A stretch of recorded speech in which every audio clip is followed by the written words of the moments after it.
Hello दोस्तों, कैसे हैं सब लोग। आई होप कि सब बहुत अच्छे हैं। और आज हम लोग लेकर आए हैं एक नया टॉपिक, इलेक्ट्रिक डायपोल। लास्ट जो हमने वीडियोस में पढ़ा है वो पढ़ा है इलेक्ट्रिक फील्ड क्या होती है, क्या उसकी फील्ड लाइंस होती हैं और किस तरह से उनकी प्रॉपर्टीज़ काम करती हैं। और आज का जो टॉपिक है वो इलेक्ट्रिक डायपोल। दोस्तों ये बहुत ही इम्पॉर्टेंट टॉपिक है, प्लीज़ इसको बहुत बहुत ज़्यादा ध्यान से पढ़िएगा।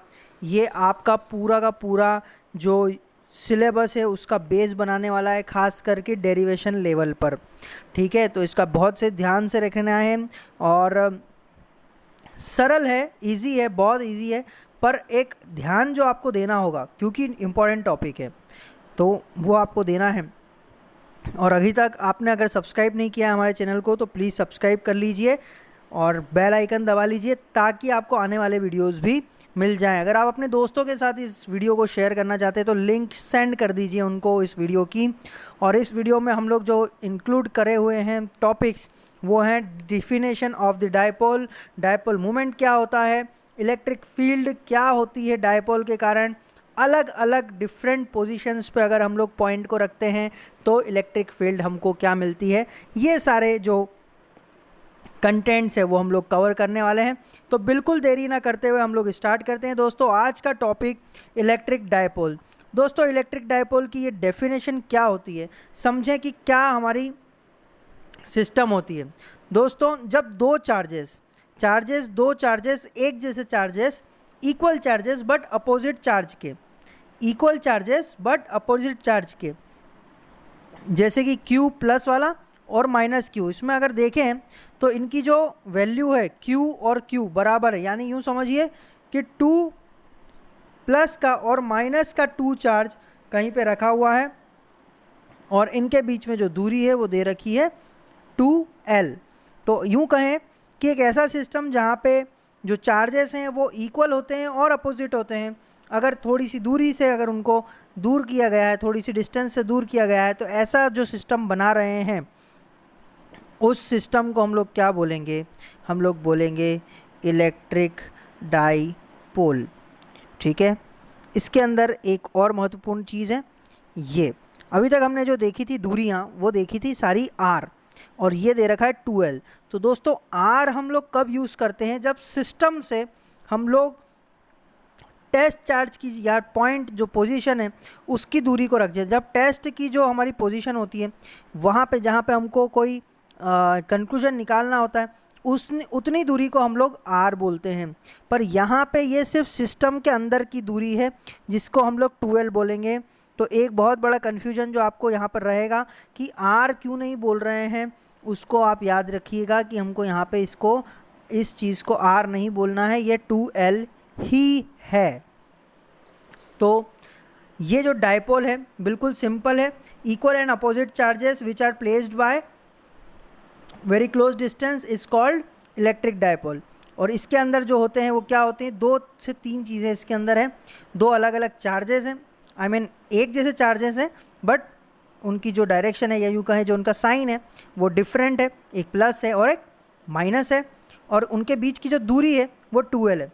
बहुत सारी बुक में L की जगह 2A यूज़ किया है, 2D यूज़ किया है, तो आप वो भी यूज़ कर सकते हैं अगर दूसरी बुक से पढ़ रहे हैं। हमने यहाँ पे L यूज़ किया है, ये जो दूरी आपको दिख रही है ये लिखा हुआ है 2L। ठीक है, तो हमने यहाँ पे L यूज़ किया है, instead of L you can use AD। Okay, it's been use in books के अंदर यूज़ हुआ है। ठीक है, एक और अनोखी चीज़ जो हमको यहाँ पे लिखी हुई दिख रही है वो है electric field produced by electric dipole. देखो सीधी सी बात है, डायपोल के कारण अब इलेक्ट्रिक फील्ड बनेगी। अभी तक जो देख रहे थे हम लोग इलेक्ट्रिक फील्ड किस तरह से बन रही थी, एक कोई भी चार्ज हमने ले रखा था उसके कारण किसी पॉइंट पे हम लोग इलेक्ट्रिक फील्ड निकाल रहे थे। अब जो हम लोग निकालने वाले हैं वो इस सिस्टम के कारण, ये जो सिस्टम आपको दिख रहा है इसके कारण जो इलेक्ट्रिक फील्ड प्रोड्यूस हो रही होगी, ठीक है, अलग अलग दिशाओं में बोल लो, तो पर्टिकुलर कुछ 2-3 पोजीशंस है, ओहो 2-3 पोजीशंस हैं, उन पोजीशंस पे हम लोग इलेक्ट्रिक फील्ड को निकालने की कोशिश करेंगे। तो ये जो सिस्टम दिख रहा है इस सिस्टम के कारण इस सिस्टम के कारण जो इलेक्ट्रिक फील्ड प्रोड्यूस होगी हम लोग उसको कैलकुलेट करने वाले हैं इस वीडियो के अंदर। आगे देख लेते हैं इलेक्ट्रिक डायपोल मोमेंट। दोस्तों ये एक क्वांटिटी है जो कि हमको ना सिर्फ एक प्रॉपर्टी के रूप में मिलती है। इलेक्ट्रिक डायपोल मोमेंट जो ओरिएंटेशन है डायपोल का वो उसकी वैल्यू बता रहा है और किस तरह से उसकी जो डायरेक्शन होगी वो देखेंगे।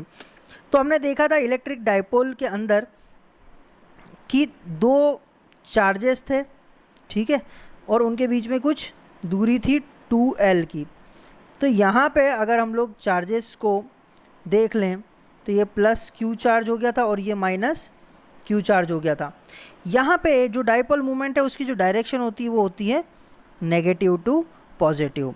तो सबसे पहले तो देख लें डायपोल मोमेंट होता क्या है। It is the product of any charge, any one charge, क्योंकि देखो पॉजिटिव और नेगेटिव दोनों ही। तो यहाँ पे जो हम लोग ले रहे हैं ना वो एक तरह से देखें तो मैग्नीट्यूड ले रहे हैं Q का, ठीक है। और ये जो L है इसकी डायरेक्शन है कहाँ से, नेगेटिव से पॉजिटिव इसकी डायरेक्शन होती है, ठीक है। तो ये जो डायरेक्शन के साथ हमको जो मिल रहा है वो दिख रहा है, ये इसको डिनोट किया जाता है P वेक्टर से। P वेक्टर से हम लोग इसको डिनोट करते हैं और इसकी जो वैल्यू दे रखी है वो दे रखी है Q इंटू 2L। आप देखिए L के ऊपर डायरेक्शन बनी हुई है, मतलब L जो है वो वेक्टर क्वांटिटी है। तो इसकी जो डायरेक्शन क्या होती है, माइनस चार्ज से माइनस डायरेक्शन से पॉजिटिव डायरेक्शन की ओर, ठीक है, ये डायरेक्शन इसकी होती है। यहाँ पे लिखा हुआ भी है, पर आगे और देख लेते हैं। एक यूनिट ऑफ डायपोल मोमेंट क्या है, unit of dipole moment. Q जो है उसको किस में नापते हैं, कूलम में। लेंथ को किस में नापते हैं, मीटर में। सिंपली इसकी जो यूनिट हो जाएगी वो क्या हो जाएगी, उसकी यूनिट हो जाएगी कूलम मीटर। सिंपली है, बहुत ही सिंपल है। तो डायपोल क्या होता है, डायपोल मोमेंट क्या होता है, ये हमने देख लिया। एक बहुत ज़रूरी चीज़, डायपोल मोमेंट जो है वो होता है वेक्टर क्वांटिटी, क्योंकि अभी हमने बात की है कि उसकी जो डायरेक्शन होती है वो कैसी होती है, ऑलवेज नेगेटिव टू पॉजिटिव उसकी डायरेक्शन होती है, hence it is a vector quantity. Okay, आगे हम लोग देखते हैं। ये एक छोटा सा न्यूमेरिकल है कि दो चार्जेस हैं प्लस 5 माइक्रोकूलम का, ठीक है। टू चार्जेस, वन चार्ज है, फर्स्ट चार्ज है वो क्या है प्लस 5 माइक्रोकूलम और दूसरा है माइनस 5 माइक्रोकूलम। अगर मान लो कोई डायग्राम कोई न्यूमेरिकल दे भी रखा है और उसके अंदर सिर्फ एक ही चार्ज दे रखा है और बोला गया कि डायपोल, तो आप समझ जाइए कि पॉजिटिव और नेगेटिव दोनों ही चार्ज सेम वैल्यू के हैं। तो कैलकुलेट क्या करना है, dipole moment placed bye 1 millimetre. दोस्तों आपको सबसे पहले जो लिखना है वो लिखना है given Q is equals to 5 microcoulomb है, कोई भी एक चार्ज ले सकते हैं, तो डायरेक्शन तो लेनी नहीं हमको। 5 इंटू 10⁻⁻6 कूलम हमने लिख दिया। माइक्रो की जो वैल्यू होती है वो होती है 10⁻⁻6, ये हमेशा याद रखना है, ठीक है। और 2L जो है वो हमको दे रखा है 1 मिलीमीटर। 1 मिलीमीटर मतलब 1 इंटू मिली की वैल्यू होती है 10⁻⁻3, ठीक है। तो ये याद रखना है। और डायपोल मोमेंट का हमने लगाया अब फॉर्मूला। तो सबसे पहले क्या करेंगे, गिवन लिखेंगे, उसके बाद जो यूनिट्स हैं उनको कन्वर्ट करेंगे स्पेसिफिक SI यूनिट में, देन आफ्टर फार्मूला यूज़ करेंगे। फार्मूला यूज़ करने के बाद हमने Q की वैल्यू रख दी 5 इंटू 10⁻⁻6 इंटू 2L की वैल्यू रख दी 10⁻⁻3। तो ये टोटल कितना हो गया 10⁻⁻9 इंटू 5। ये आंसर आपके पास आ गया। सिंपल है, इसको आप अभी देख लें और नोट डाउन अगर कर सकते हैं तो पॉज करके वीडियो नोट डाउन कर लें, ताकि बाद में आप जब इसको सॉल्व करें तो थोड़ा सा कॉन्फिडेंस बढ़ जाएगा डायपोल के नाम पर कि हम लोग किस तरह से डायपोल मोमेंट को सॉल्व कर सकते हैं। बेसिक है, चलो आगे बढ़ते हैं। Electric field due to dipole at different positions. देखिए भैया, अब जो है काम की बात आ रही है वो है electric field due to electric dipole. Electric dipole के कारण इलेक्ट्रिक फील्ड निकालनी है, और वो कहाँ कहाँ निकाल सकते हैं हम लोग, जो आइडियल पोजीशंस हैं उस पर, एक्सियल लाइन पे और इक्वेटोरियल लाइन पे। एक्सियल लाइन और एंड ऑन पोजीशन भी बोलते हैं, और इक्वेटोरियल और ब्रॉड साइड ऑन पोजीशन भी बोलते हैं। तो सबसे पहले हम लोग ये देख लेते हैं कि एक्सियल लाइन वाला जो डेरिवेशन है वो क्या बोलता है, किस तरह से इलेक्ट्रिक फील्ड निकलती है। अब जो है दोस्तों मैं अपनी थोड़ी सी स्पीड कम कर रहा हूँ, आप भी अपना ध्यान पूरा लगाने की कोशिश कीजिएगा, क्योंकि अभी तक हमने जो पढ़ा है थोड़ा सा थ्योरेटिकल था। अब पूरा का पूरा हमारा जो है डेरिवेशन मैथमेटिक्स जो मैथमेटिक्स के कॉन्सेप्ट्स हैं उनके ऊपर स्टार्ट हो जाएगा। ज्योमेट्री पूरी यूज़ करना चालू कर देंगे हम लोग। ठीक है, तो स्टार्ट करते हैं एक्सियल पोजीशन से। एक्सियल पोजीशन में सबसे पहले क्या हो रहा है ये समझ लेते हैं। एक डाइपोल बना हुआ है, मैं आपको यहाँ पे दिखाता हूँ। एक डाइपोल बना हुआ है जिसका बी पॉइंट पे है -q और ए पॉइंट पे है +q। बी पॉइंट पे है -q, ए पॉइंट पे +q। इन शॉर्ट अगर मैं बताऊँ आपको तो ये जो चीज़ दिख रही है ये आपको एक डाइपोल दिख रही है। क्या दिख रही है? ये डाइपोल। अब हो क्या रहा है, हमने जो अपना जो ऑब्जर्व करना है जिस पॉइंट पे इलेक्ट्रिक फील्ड, देखो अभी हम लोग क्या कर रहे हैं, इलेक्ट्रिक फील्ड को कैलकुलेट करेंगे। कैलकुलेट कहाँ करेंगे? एक ऐसे पॉइंट पे जहाँ पे हमको इलेक्ट्रिक फील्ड कैलकुलेट करनी है। तो उस पॉइंट को हमने कहाँ रखा है ये देखें। ठीक है, तो उस पॉइंट को हमने रखा है इस डाइपोल की एक्सिस से होते हुए एक पॉइंट P। ये पॉइंट P दिख रहा है। ठीक है, ये पॉइंट P पे हमने क्या निकालना है? इलेक्ट्रिक फील्ड निकालनी है। तो हमने ये देख लिया, डाइपोल के लाइन जॉइनिंग जो है, दो डाइपोल को, दोनों चार्जेस को मिलाने वाली लाइन है, उसी लाइन पे आगे बढ़ के हमने क्यू साइड की तरफ की +q साइड की तरफ, या यूँ कहें कि ए पॉइंट से आगे की ओर हमने एक P पॉइंट को रख दिया है। ये रहा वो P पॉइंट। अब इसमें दो तरह की ज्योमेट्री है। एक तो है लेंथ की कि कौन सी लेंथ क्या कहलाएगी, और दूसरी है इफ़ेक्ट की कि कहाँ कहाँ किस किस डायरेक्शन में इफ़ेक्ट हो रहा होगा। ठीक है, तो इफ़ेक्ट क्या है? अभी इलेक्ट्रिक फील्ड है, और लेंथ अभी आप देख लेते हैं। जैसा दोस्तों कि आपको पता है कि जो डिस्टेंस होती है, डाइपोल डिस्टेंस होती है, वो 2l होती है। अब मान लो ये डाइपोल है, ठीक है, तो इसकी कुछ दूरी है, तो इसका सेंटर भी होगा। सेंटर मान लो अगर O है, तो ये दूरी कितनी हो गई? ये दूरी हो गई l, और ये भी दूरी कितनी हो गई? ये दूरी भी कितनी हो गई? l। इतनी बात समझ में आई? एक बार फिर बना के बता रहा हूँ। अगर ये कोई डाइपोल है, ये कोई पॉइंट है, और ये भी कोई पॉइंट है, ये दोनों क्या हैं?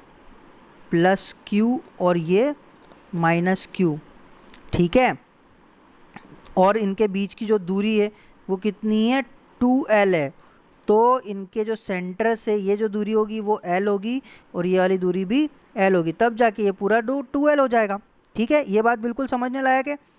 यही चीज़ यहाँ पे भी दिखा रखी है, देखो आप ध्यान से, कि एक पॉइंट, एक सेंटर पॉइंट दे रखा है O, और इनके बीच की जो दूरी है, O से B की जो दूरी है वो कितनी है? l है। और A से O की दूरी मतलब OB = OA = l। ये बात समझ में आ गई? चलो, बहुत अच्छी बात है। आगे देख लेते हैं। अब देखो, ये डाइपोल का जो इफ़ेक्ट है ना, वो कहाँ से होगा? इसके सेंटर से हम लोग देखेंगे कि डाइपोल का जो कुल मिला के इलेक्ट्रिक फील्ड लग रही होगी वो कहाँ से, हमको पॉइंट की जो दूरी देखनी है वो कहाँ से देखेंगे? डाइपोल के सेंटर से। तो डाइपोल के सेंटर से मैंने दूरी नापना चालू करी P तक की। तो आप देखें, ये दूरी को मैं क्या नाम दे रहा हूँ? R। ये जो R है ये पोजीशन बता रहा है हमको किसकी? P की। किससे? डाइपोल के सेंटर से जो दूरी है P की वो बता रहा है R, जो कि हम लोग डिस्प्लेसमेंट के लिए यूज़ भी करते हैं। आपने 11th क्लास में पढ़ा भी है। तो जो R है ये एक तरह की डायरेक्शन हम लोग, डिस्टेंस हम लोग दिखा रहे हैं किसके बीच में? डाइपोल और उस पॉइंट के बीच में जिस पॉइंट के ऊपर हम लोगों को इलेक्ट्रिक फील्ड निकालनी है। तो आप देख सकते हैं ये जो R है इसको हमने वही नाम दिया है। O से लेके P तक की जो दूरी है, मतलब O से लेके P तक की जो दूरी है वो कितनी है? R। अब देखो, अब क्या होगा? आपने देखा है, आपको मालूम है कि अगर कोई चार्ज पॉजिटिव है तो उससे जो फील्ड निकलती है वो कैसी निकलती है? बाहर की ओर। कैसी निकलती है? बाहर की ओर। ठीक है, मतलब अगर इस फील्ड के अंदर अगर कोई पॉजिटिव चार्ज आ जाएगा तो इसके ऊपर डायरेक्शन क्या होगी इलेक्ट्रिक फील्ड की? बाहर की ओर। इलेक्ट्रिक फील्ड की डायरेक्शन कैसी होगी? बाहर की ओर। सेम टाइम अगर कोई चार्ज नेगेटिव है, ठीक है, तो उसके ऊपर फील्ड की जो डायरेक्शन है वो कैसी रहेगी? इनवर्ड, बाहर से अंदर आती हुई। ठीक है, बाहर से अंदर आती हुई। मतलब कि अगर इसके बीच में अगर मैं कोई पॉइंट रख दूं तो इसके ऊपर जो फील्ड है वो कैसी फील होगी? इनवर्ड, इस चार्ज की तरफ। तो Q प्लस में तो क्या हो रहा था? चार्ज से दूर जा रही थी फील्ड, और माइनस में क्या हो रहा है? चार्ज की तरफ आ रही है फील्ड। ये डायरेक्शन जो है हम लोग यूज़ करने वाले हैं। ये जो कॉन्सेप्ट है, पिछले वीडियो का जो कॉन्सेप्ट है, अब हम लोग इस वीडियो में यूज़ करने वाले हैं। पॉइंट P को देखिए, पॉइंट P को देखिए। ये जो पॉइंट P है, ठीक है, इस पॉइंट P पे पॉजिटिव Q, पॉजिटिव A के कारण, पॉजिटिव Q के कारण जो A पॉइंट पे है उसके कारण जो लग रही है फील्ड, वो कैसी लग रही है? वो फील्ड लग रही है बाहर की ओर। देखो Q से दूर जा रहा है, Q से बाहर की ओर जाने की कोशिश करवा रहा है ये इलेक्ट्रिक फील्ड। इसका नाम हमने क्या दिया है? E1।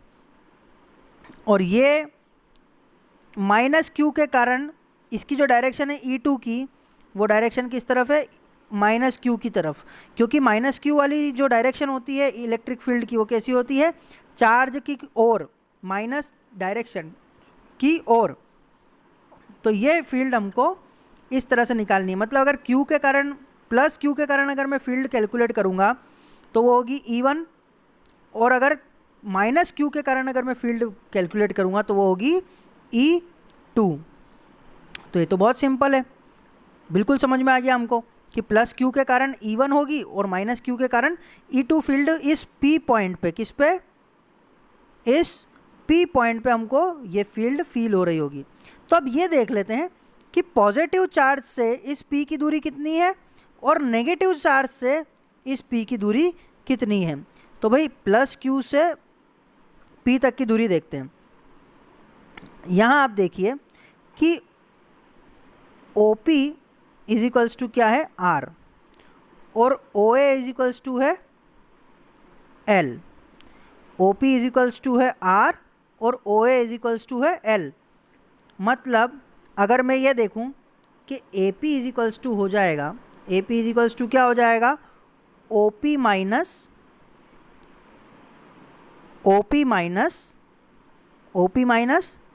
OA।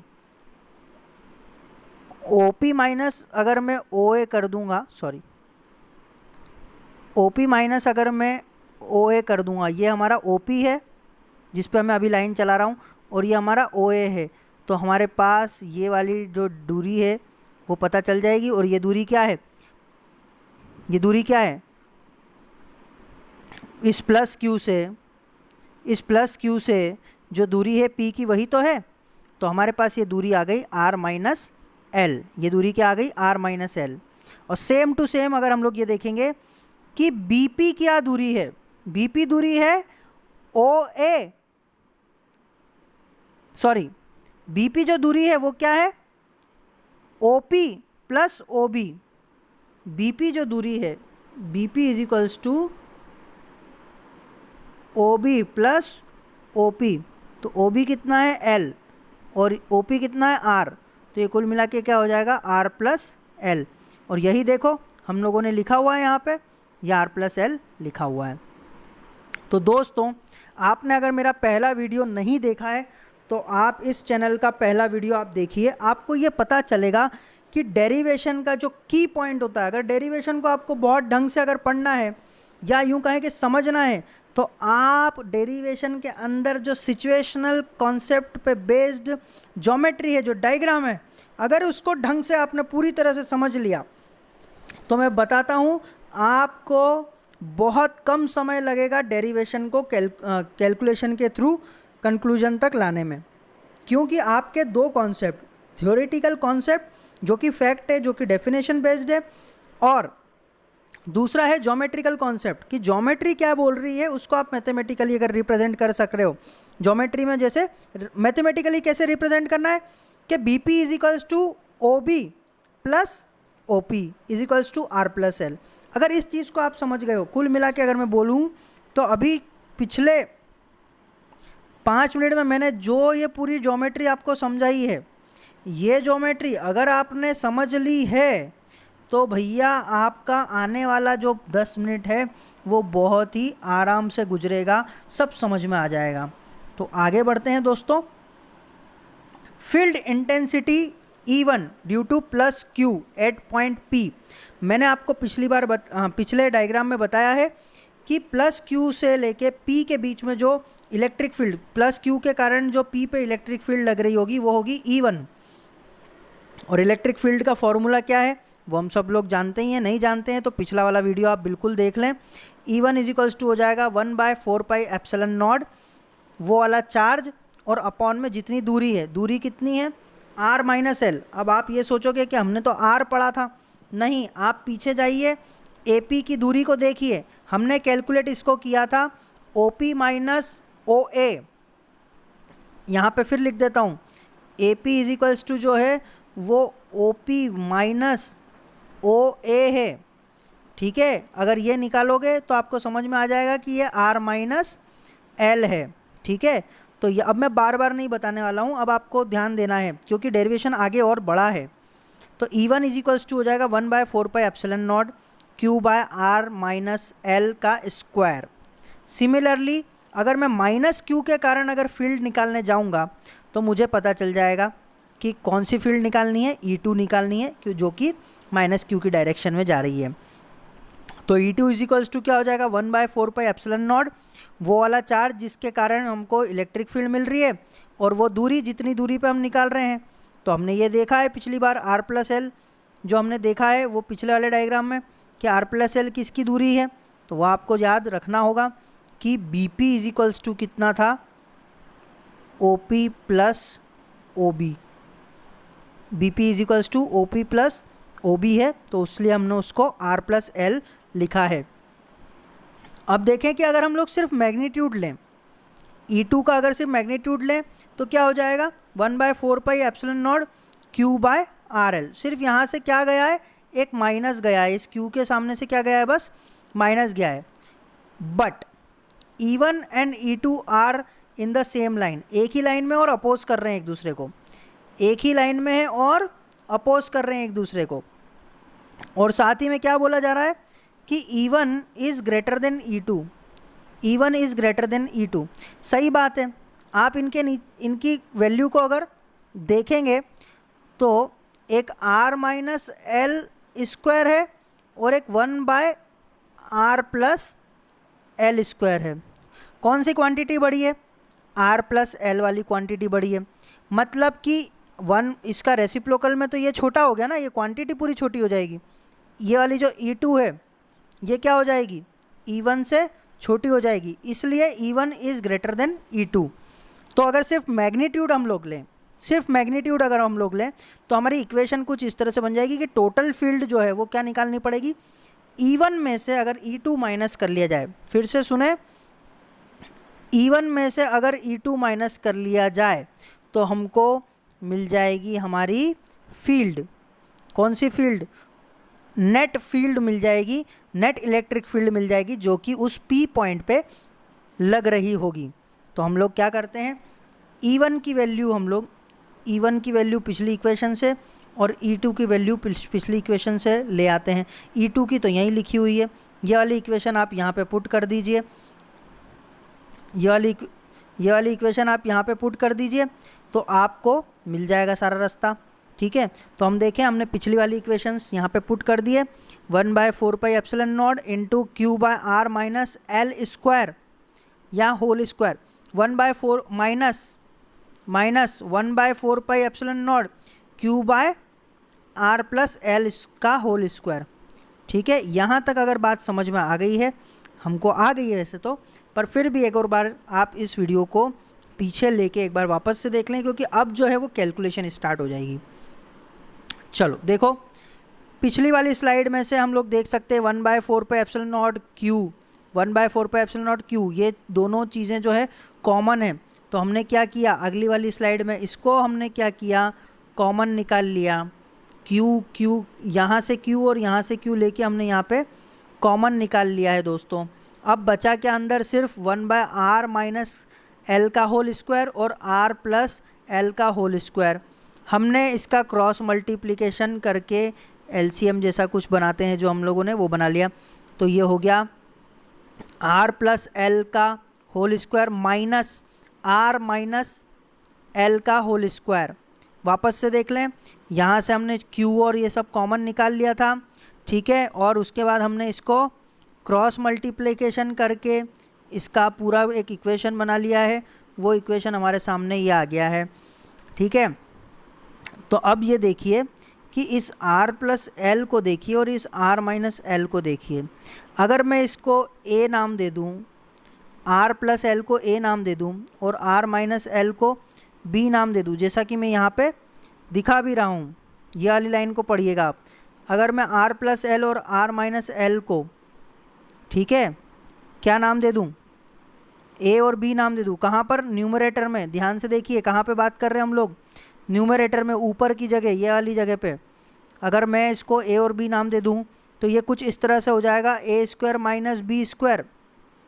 ए स्क्वायर माइनस बी स्क्वायर का फॉर्मूला 8th क्लास में पढ़ा है हमने, यहाँ पे लिखा हुआ भी है, a प्लस बी और a माइनस बी। जब हम लोग इसको ऐसा कर लेंगे तो ये हो जाएगा क्या, q 4 pi epsilon not r plus L plus r minus L, r plus L minus r minus L. ये इसको ध्यान से देखिए दोस्तों, अगर पूरा इसको हम लोग खोल देंगे तो l से l कैंसिल हो गया, बचा आपके पास r और r, l और l, मतलब 2r ये हो जाएगा और 2l ये हो जाएगा। अगली स्टेप में आपको दिख भी रहा है। साथ ही साथ हमने नीचे वाली स्टेप्स में क्या किया है वो भी बता देता हूँ। नीचे वाली स्टेप में हमने क्या किया है, इन दोनों को, ये जो दोनों थे इनको खोलना चालू कर दिया, a प्लस बी का होल स्क्वायर वाला फॉर्मूला से और a माइनस बी का होल स्क्वायर वाला फॉर्मूला से। जब हमने इसको खोल दिया तो हमको कुछ ये इक्वेशन दिखी, ये इक्वेशन दिखी, और हमने क्या किया, हमने इनको जमा कर दिया साथ में। तो हमने क्या किया है दोस्तों, यहाँ पे ध्यान दीजिएगा, यहाँ पे तो ये 2r और 2l हो चुके थे। नीचे ध्यान दीजिए, r square plus L square को हमने अलग रख लिया, प्लस 2rl को अलग कर दिया, r square plus L square को हमने अलग कर दिया और माइनस 2rl को अलग रख दिया। अब कहानी क्या बनने वाली है वो देख लेते हैं। अब ये जो चीज़ है ये आपको दिख रही होगी a plus B, a minus B, देख रहे हो, समझ रहे हो कुछ बात। ये जो क्वांटिटी है ये अगर a मान लो और ये क्वांटिटी को b मान लो तो ये हो गया a plus B into a minus B. ये a प्लस बी और a माइनस बी का फॉर्मूला अपने आप में बन गया नीचे डिनोमिनेटर में। तो हम लोग अगली स्लाइड में आप इसको फॉलो कीजिए, a plus B, a minus B, a square minus B square हो जाता है। तो यहाँ पे जब हमने अप्लाई किया तो a तो हमने r square plus L square को मान लिया था, उसका स्क्वायर, माइनस 2rl को हमने बोल दिया 4, 2 का स्क्वायर, r का स्क्वायर, l का स्क्वायर, ये हो गया b का स्क्वायर, ठीक है। तो ये टोटल क्या हो जाएगा, r square plus L square का whole square minus 4r square L square. ऊपर जो 2l था उसको हमने q के पास भेज दिया, क्योंकि आगे जाके ये कुछ क्वांटिटी बनेगा। और r square plus L square का होल स्क्वायर को हमने फिर से खोल दिया, तो r स्क्वायर का स्क्वायर प्लस एल स्क्वायर का square plus 2r plus 2r square L square, ये चीज़ बन गई, और minus 4r square L square, ऐसा का ऐसा ही, ठीक है। इस स्लाइड को ध्यान से देख लीजिए अपनी कॉपी में, बिना नोट डाउन किए इस वीडियो को आप ज़्यादा जल्दी नहीं समझ पाएंगे, तो आप पहले पूरे डेरिवेशन को कर लीजिएगा, उसके बाद समझिएगा स्टेप बाय स्टेप। 2QL जो है वो ऐसे ही रहा, नीचे क्या हो गया, ये चीज़ सॉल्व हो गई, -2r² L² बचेगा, -2r² L² बचा, और 2r यहाँ आए, 2r को ऐसे ही रहने दो, बचा क्या, r² का स्क्वायर L² का स्क्वायर -2r²L²। ये तो अपने आप में वापस से फॉर्मूला बन गया, कौन सा, इसको बोल लो a², इसको बोल लो b², इसको बोल लो 2ab, तो ये हो जाएगा a² माइनस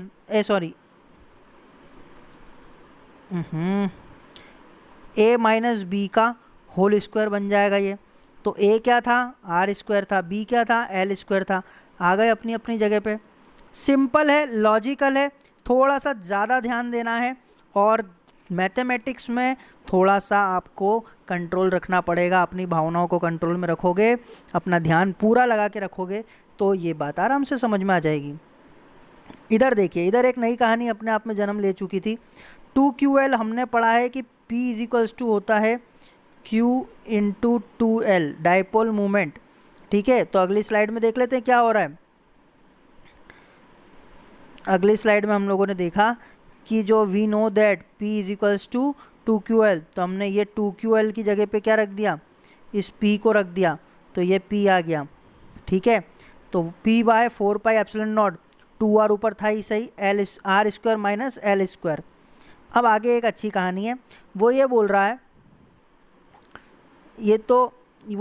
कि अगर ये जो L है ये अगर बहुत छोटा हो r से, क्यों छोटा हो, क्योंकि हमने देखा था कि L जो है वो क्या है, ये डाइपोल प्लस और माइनस, और ये पॉइंट P बहुत दूर है इससे, है ना,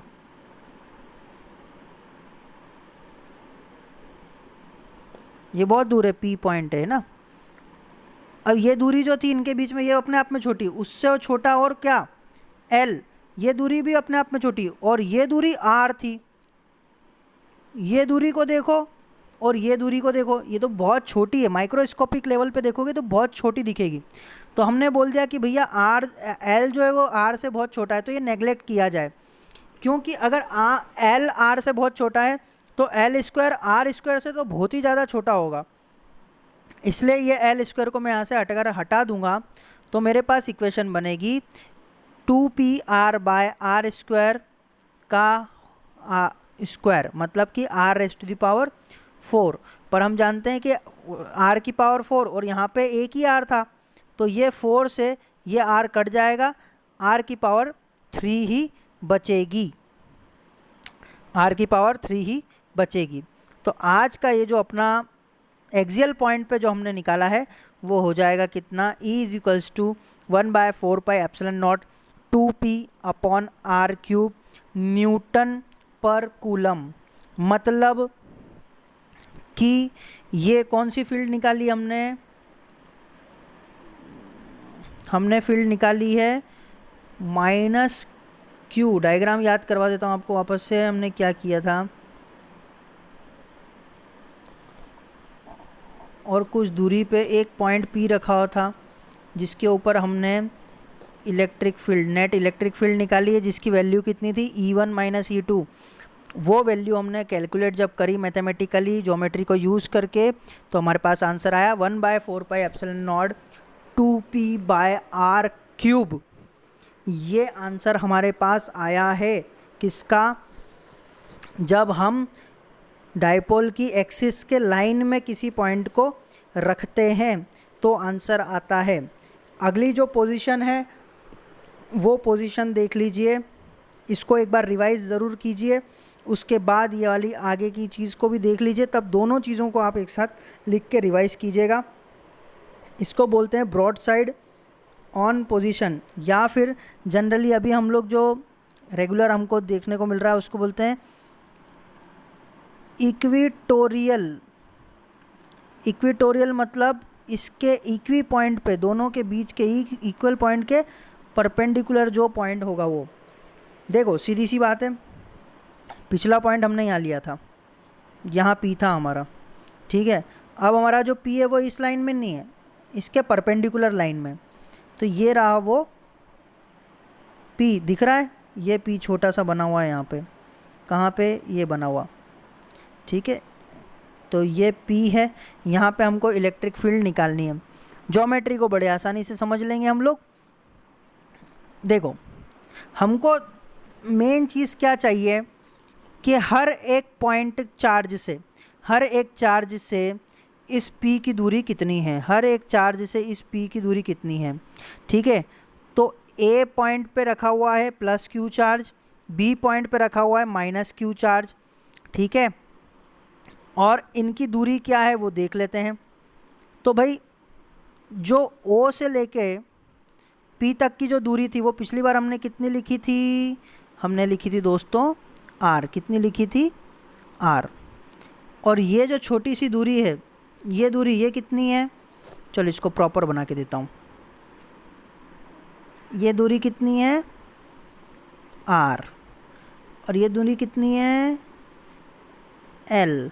तो अब मुझे कौन बताएगा कि ये दूरी कितनी हो जाएगी? ये दूरी आप जानते हैं, बचपन में पढ़ा है। कौन सा फॉर्मूला यूज़ कर रहे हैं हम लोग, बताइए आप? Pythagoras theorem. ठीक है, पीजीटी के थ्रू पीजीटी लगाएंगे और आंसर पाएंगे। तो आंसर आ जाएगा √r² प्लस L²। और मुझे जहाँ तक लगता है कि ये भी आंसर, यहाँ पे भी आंसर वही आएगा, R² L²। ठीक है, जब -Q से P तक की दूरी देखूँगा, मतलब यहाँ पे भी AP is to BP is to √r² plus L²। ये आंसर आ जाएगा आपका। नहीं, ये सिर्फ आंसर नहीं आया है, ये सिर्फ अभी ये दूरी आई है। ठीक है, ये सिर्फ ये दूरी आई है और ये दोनों बराबर दूरियां हैं, वो हमने मान लिया। अब हमको देखना है कि इलेक्ट्रिक फील्ड की क्या पोजीशन है। इलेक्ट्रिक फील्ड की डायरेक्शन आपको मैंने बताया था कि इस Q से P तक की जो दूरी होगी उस पर जो फील्ड लग रहा होगा वो कैसे जाएगा? बाहर की ओर। हम लोग सिर्फ फील्ड की बात करते हैं। P पॉइंट पे कैसा जाएगा? बाहर की ओर। और -Q के कारण कैसा आ रहा है? अंदर की ओर। मतलब अगर मैं इन दोनों का पैरेललोग्राम मेथड से बनाऊंगा तो कुछ ऐसी फील्ड मुझे आएगी। चलो बहुत अच्छी बात है। तो हम लोग इंडिविजुअली ये E1 नाम देते हैं इसको, और इसको नाम दे दिया है E2। ठीक है, यहाँ पे दिख भी रहा है। अब इनका रिजोल्यूशन करते हैं। तो रिजोल्यूशन करने के लिए हम लोग क्या करेंगे, पहले E1 को देख लो। ये E1 को देख लो। E1 अपने आप में क्या है? एक डायरेक्शन के साथ, एक मैग्नीट्यूड और एक डायरेक्शन है E1। इसके जो कॉन्स्टिट्यूएंट्स रहेंगे, जो कंपोनेंट्स रहेंगे, वो क्या रहेंगे वो देख लेते हैं। बेस मतलब पर हॉरिजॉन्टल में तो जाएगा E1 cos थीटा, और ऊपर वर्टिकल में जाएगा sine theta, E1 sine theta. ठीक है, ओके। अब इसी प्रकार हम लोग E2 का भी देख लेते हैं। E2 इस डायरेक्शन में आ रहा है। ओके, E2 इस डायरेक्शन में आ रहा है। तो E2 के कंपोनेंट्स कैसे खुल जाएंगे? E2 के कंपोनेंट्स होंगे हॉरिजॉन्टल वाला ये और वर्टिकल वाला ये। तो ये हो जाएगा E2 cos थीटा और ये हो जाएगा E2 साइन थीटा।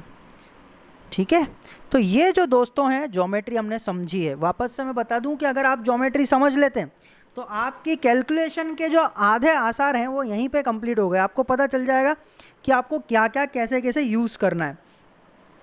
आगे हम लोग बढ़ जाते हैं। अब हम लोग देख लेते हैं, ये पूरी हमने जानकारी यहाँ पे दे रखी है कि किस तरह से कौन सी दूरी को हमने क्या नाम दिया है, कैसी वहाँ पे पोजीशन रखी है। इस चीज़ को आप नोट डाउन कर सकते हैं याद रखने के लिए। काम की चीज़ हम लोग यहाँ से देखें, the electric field at P due to plus Q charge. देखो ये डाइपोल था, यहाँ पे प्लस Q चार्ज है और इस पे लग रही है एक फील्ड और ये P है। तो ये तो अगर इसको इस तरह से देखोगे तो ये इसी तरह से तो हुआ पिछली बार जैसा हमने पढ़ा था।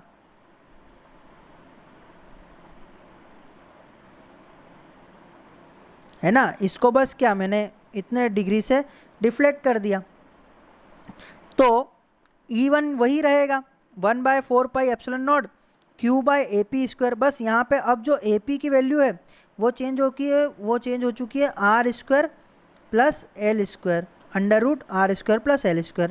उसको देख लो, यहाँ पे इसका एक्सप्लेनेशन भी है कि AP² = AO² प्लस OP²। तो AP = कितना हो जाएगा, इतना, और इसका भी होल स्क्वायर।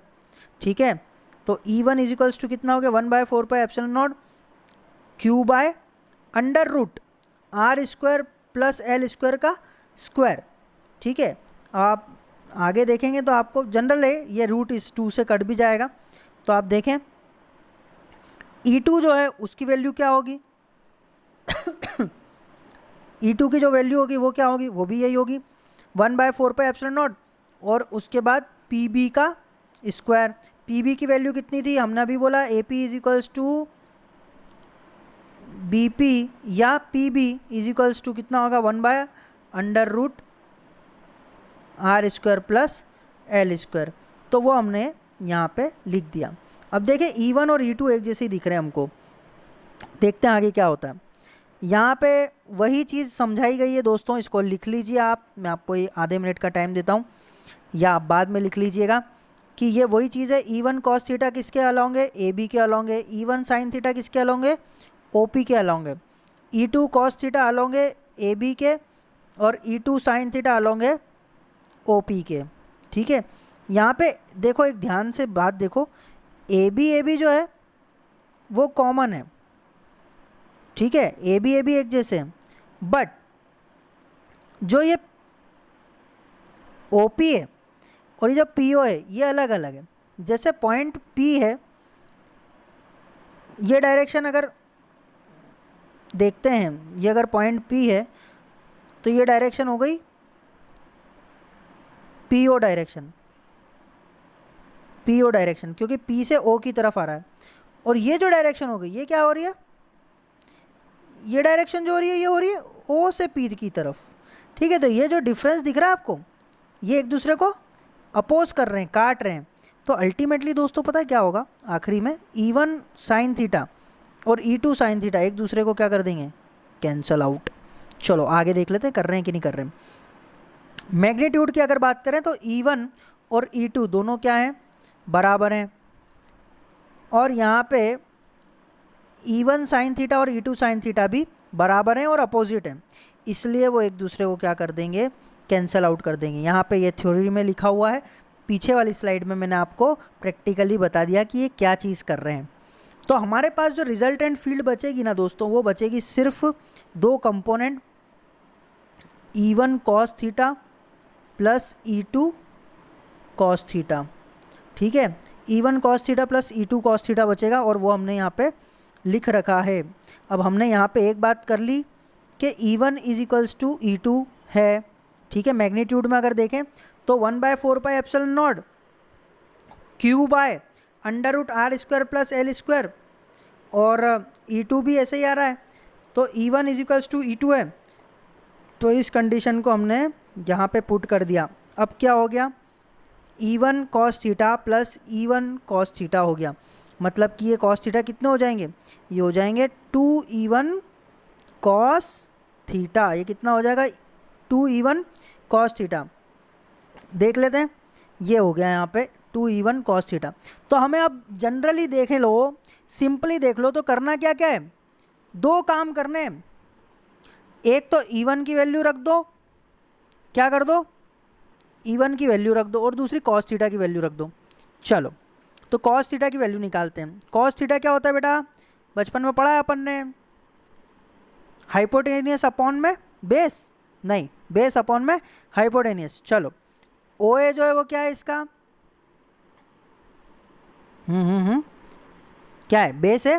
ठीक है, L था, ये L था, और हाइपोटेनियस क्या था, याद करो वो दिन, ये डाइपोल का माइनस, ये प्लस वाला, ये माइनस Q, और ये यहाँ पे P भाई साहब, ये जो है अपना ये क्या है, ये रही इसकी वैल्यू √R² प्लस L², और ये बन रहा था अपना कॉस थीटा के लिए, तो ये हो गया हमारा बेस, ठीक है, और ये बना रहा है थीटा। चलो एक ही बात है ना, इसलिए लोड नहीं लेना। यहाँ इस डायरेक्शन में आपको मिल रहा है, ये जो डायरेक्शन दिखा रहा हूँ मैं अभी, देखो ध्यान से, ये डायरेक्शन जो दिख रही है, इस डायरेक्शन में आपने ई कॉस थीटा लिखा है। ये एंगल और ये एंगल बराबर है, तो इस एंगल के हिसाब से ही कॉस थीटा लिखाएगा। और हमको तो सिर्फ वैल्यू से मतलब है, एल बाय अंडर उस R square plus L square आ गया। अब देखो 2 लिखा हुआ आ गया है। E1 की वैल्यू हमने यहाँ से लिख ली है, E1 की वैल्यू पिछली बार जो लिखी थी वो, और कॉस थीटा की वैल्यू हमने यहाँ लिख दी है पूरी इक्वेशन में, ठीक है। तो इसको हम लोग under root R square plus L square को पावर हाफ में लिख सकते हैं, बिल्कुल लिख सकते हैं। तो हमने इसको यहाँ पे लिख लिया, आपको ये दिख रहा होगा। दूसरा, हमने ये रूट से स्क्वायर को काट दिया, तो बन गया अपने पास जो इक्वेशन बन गई वो बन गई E is equals to 2 into 1/4πε0 Q by R square plus L square L upon R square plus L square की पावर हाफ। ये पावर 1 है, ये पावर हाफ है, दोनों के बेस सेम है, तो दोनों पावर जुड़ जाएगी, मतलब ये हो जाएगा 1/4πε0। 2 हमने थोड़ा इधर खिसका दिया, Q को भी इधर लिया है, L को भी इधर लिया है, तो ये कुल मिला के क्या बन गया, ये बन गया 2QL। और पावर जोड़ने की बात कही थी, तो 1 प्लस हाफ कितना होता है, 1 प्लस हाफ हो जाएगा, एलसीएम ले ले, ऊपर से कितना आ जाएगा 2 + 1 मतलब 3/2, ठीक है। तो ये हो जाएगा 3/2, यहाँ पे वो पावर हमने लिख दी है, ठीक है। आगे देख लो, हम जानते हैं कि P इज इक्वल्स टू क्या होता है 2QL, ऊपर भी मिल गया 2QL, ऊपर मिल गया 2QL, तो हमने वहाँ पे रख दिया। ये इसका टोटल हमको यहाँ पे इतना, यहाँ पे हम लोग आकर रुक जाएंगे। अब वापस से हमने ये बात कही कि L जो है वो बहुत छोटा है, भाई ये मैंने डाइपोल बना लिया और P पॉइंट यहाँ होता, तो ये हो जाता R, और ये दूसरा जो है ना ये L रह जाता। अगर ये L R से छोटा है तो R स्क्वायर तो बहुत ज़्यादा ही बड़ा होगा L स्क्वायर से। तो वापस से हम लोग क्या कर रहे हैं, L स्क्वायर को क्या किया हमने, नेगलेक्ट कर दिया। जब हमने L स्क्वायर को नेगलेक्ट कर दिया तो क्या क्या बचा, P तो हम लोग लिख ही चुके थे, L यहाँ से हट गया, तो बचा क्या R स्क्वायर की पावर 3/2, R स्क्वायर की पावर 3/2, 2 इंटू 3/2, 2 से 2 कैंसिल हो गया, ठीक है, 2 से 2 कैंसिल हो गया, तो बचा कितना R³ कितना बचेगा, R³ बचेगा, यहाँ पर कितना बचेगा R³ बचेगा। तो अगली स्लाइड में देख लेते हैं क्या है, तो ये हमारे पास आंसर आ गया 1/4πε0 P/R³ न्यूटन पर कूलम। तो यही है हमारा आज का कंप्लीट वीडियो। मैंने आपको बहुत आराम से बहुत लंबे टाइम में इस चीज़ को, इस डेरिवेशन को समझाया है। दोस्तों इस पूरे डेरिवेशन को आप इस वीडियो में से कॉपी कर लीजिए और 1 से 2 बार अभी के अभी, जब भी आप वीडियो देख रहे हैं इसको अभी के अभी हाथों हाथ निपटा दीजिए। यही एक तरीका है इतने लंबे डेरिवेशन को बहुत ही आसानी और बहुत ही सरलता से समझने और सीखने का। और भी बुक्स हैं जिनमें बहुत कम स्टेप्स में इसको कंप्लीट कर लिया गया है। बहुत सारे ऐसी बुक्स हैं जिनके अंदर बहुत लंबे लंबे फार्मूलाज को यूज़ करके इसको कंप्लीट किया गया है। इस वीडियो के माध्यम से हमने आपको बहुत ही सिंपलेस्ट वे में, जो भी सिंपलेस्ट वे था इसमें, जिसमें हम पूरे कॉन्सेप्ट्स को समझते हुए अप्लाई कर दें और उसके बाद सीख सकें, इस तरह से हमने इसको कंप्लीट किया है। अभी तक अगर आपने अपना ये चैनल सब्सक्राइब नहीं किया है तो दोस्तों सब्सक्राइब कर लीजिए। अगर आपने इस वीडियो को समझा है और पसंद आया है तो इसको प्लीज़ लाइक कीजिए, बेल आइकन दबाइए ताकि अगले वीडियोस भी आप विद नोट्स, यहाँ पे हम लोग कर रहे हैं एक्सप्लेनेशन नोट्स का, और वो भी मेरे हाथ के बनाए हुए नोट्स हैं, तो आप चिंता ना करें, आपको बिल्कुल सक्सेस मिलेगा और समझ में भी आएगा। सबसे बड़ी बात जो है वो ज़रूरी है फिज़िक्स में समझने की। एक बार समझने की ताकत आ गई ना दोस्तों, तो फिर आपको टीचर की ज़रूरत ही नहीं पड़ेगी, ना तो ऐसे कोई वीडियो की ज़रूरत पड़ेगी। आप खुद ही अपनी किताब के बादशाह हो जाएंगे और खुद समझ सकेंगे चीज़ों को। तो अभी के लिए आप बेल आइकन दबा दीजिए, अगर आपको आगे के वीडियोस भी देखने को मिल जाएगा, और शेयर ज़रूर कर दीजिए इस लिंक को, ताकि और भी स्टूडेंट्स जो हैं अभी क्वारंटाइन के टाइम में नोट्स जिनके पास प्रॉपरली अवेलेबल नहीं हो पा रहे हैं, और ख़ासकर नोट्स अवेलेबल तो हो रहे हैं पर उनको समझ में नहीं आ रहे हैं वो नोट्स, तो आप इस वीडियो को बिल्कुल शेयर कर दीजिए ताकि वो नोट्स को कॉपी भी कर ले और उसको प्रॉपरली समझ भी लें। तब तक के लिए दोस्तों, थैंक यू वेरी मच। जय हिंद।